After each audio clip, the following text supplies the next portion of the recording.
Bismillahirrahmanirrahim. Assalamualaikum warahmatullahi wabarakatuh. Nama saya Muhammad Amirul Haziq bin Khairulijan, nombor metrik A185355. InsyaAllah dalam kursus fi ibadat dan menikahat ini, saya akan membentangkan tajuk berkaitan dengan nikah mishhar.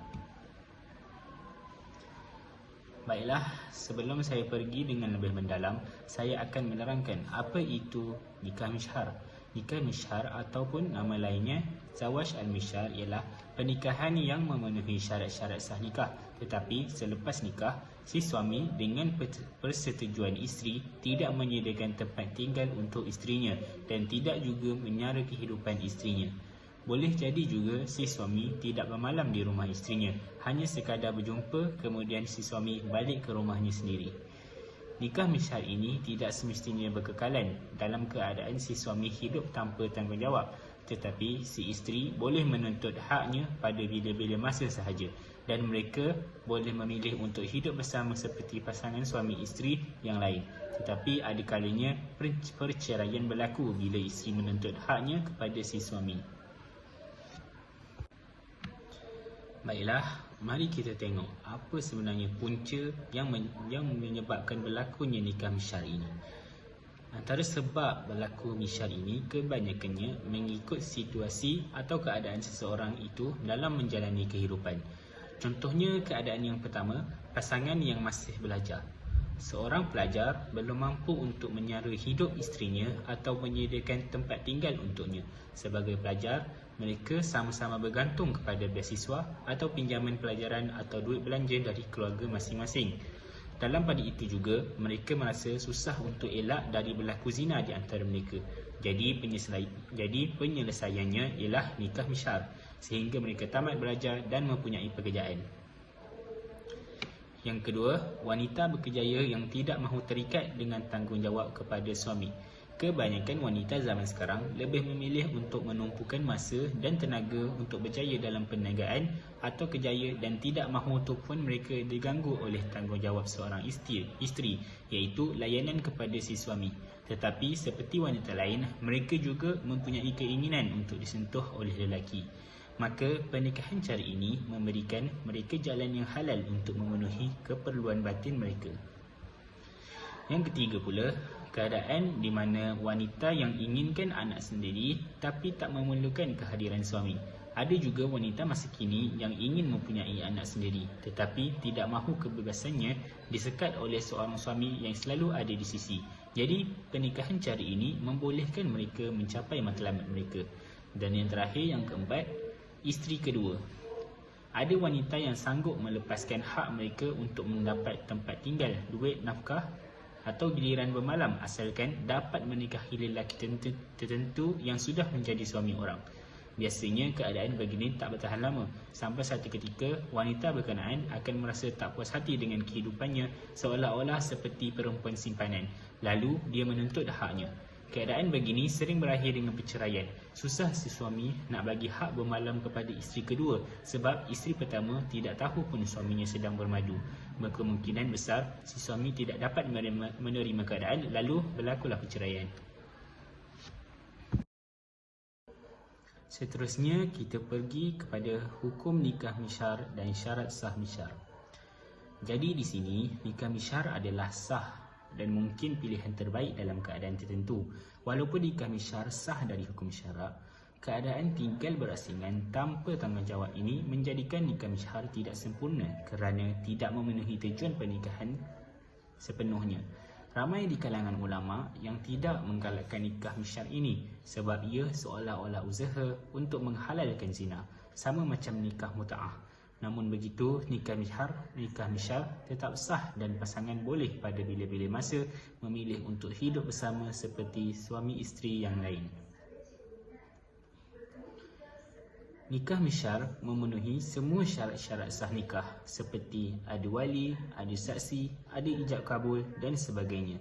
Namun begitu, selepas nikah, suami boleh terlepas dari keperluan memberi nafkah kepada isteri dengan izin isteri dan pasangan tidak tinggal bersama. Mereka berjumpa cuma untuk tujuan tertentu, terutamanya untuk melakukan senggama. Seterusnya, kita lihat pendapat ulama berkaitan nikah misyar ini. Hampir kesemua ulama menganggap nikah begini sebagai sah dari hukum syarak sebab memenuhi semua syarat-syarat sah nikah. Dalam masa yang sama, kebanyakan ulama tidak menggalakkannya kerana ia akan menyebabkan kerosakan yang berkaitan dengan wanita yang seolah-olah dihina. Juga yang berkaitan dengan masyarakat yang mana mungkin ada pihak yang mengambil kesempatan daripada akad nikah jenis ini dari kalangan wanita yang buruk akhlaknya untuk mendakwa orang yang dicintainya adalah suaminya. Kerosakan itu juga berkait dengan kanak-kanak kerana mereka akan terabai dan pendidikan mereka tidak terjaga kerana ketiadaan ayah. Mari kita lihat pandangan ulama-ulama berkaitan nikah misyar ini. Yang pertama daripada Syekh Ibn Baz rahimahullah, beliau pernah ditanya berkaitan nikah misyar. Contohnya, apabila si suami menikah lagi dengan isteri kedua, ketiga atau keempat, si isteri tersebut berada dalam keadaan tertentu yang menyebabkan si isteri perlu tinggal bersama orang tuanya dan suaminya lah yang akan menziarahinya kerana syarat-syarat tertentu yang menyebabkan si suami tidak boleh selalu menemani isterinya. Bagaimanakah hukum menurut pandangan syarak dalam masalah ini? Beliau menjawab, ini tidak mengapa jika akad nikah itu berlaku dengan menyempurnakan syarat-syarat yang ditetapkan oleh syariat, ada wali, suami isteri bersetuju, ada dua saksi yang adil dan suami isteri terpelihara daripada segala halangan untuk dibolehkan kahwin. Jadi, jika pasangan suami isteri sepakat kalau isterinya tetap tinggal dengan orang tuanya atau yang menjadi gilirannya hanya pada siang hari atau hanya pada hari-hari tertentu atau malam tertentu, maka hal ini tidak masalah dengan syarat pernikahannya diumumkan dan tidak sembunyi-sembunyi.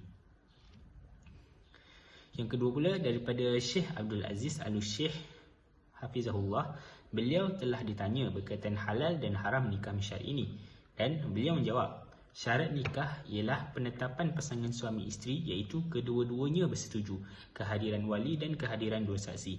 Jika semua syarat ini dipenuhi dan diumumkan, maka nikah ini sah walaupun anda namakan ia dengan apa-apa nama. Yang ketiga pula daripada Syekh Ibn Utsaimin rahimahullah.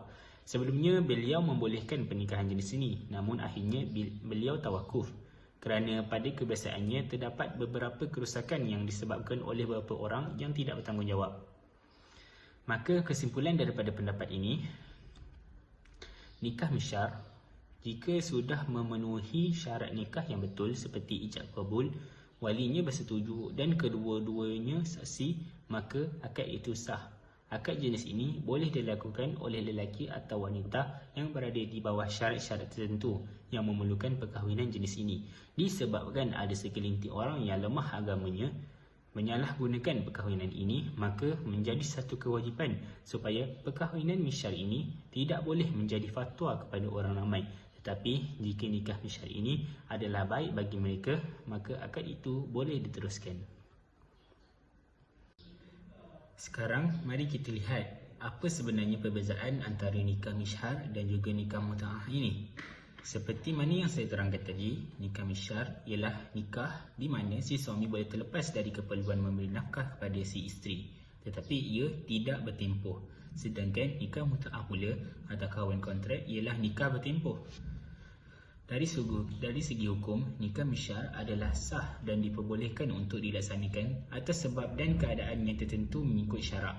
Manakala nikah mut'ah pula, menurut golongan ahli sunnah wal jamaah, sependapat bahawa nikah mut'ah atau nikah kontrak adalah haram di sisi agama.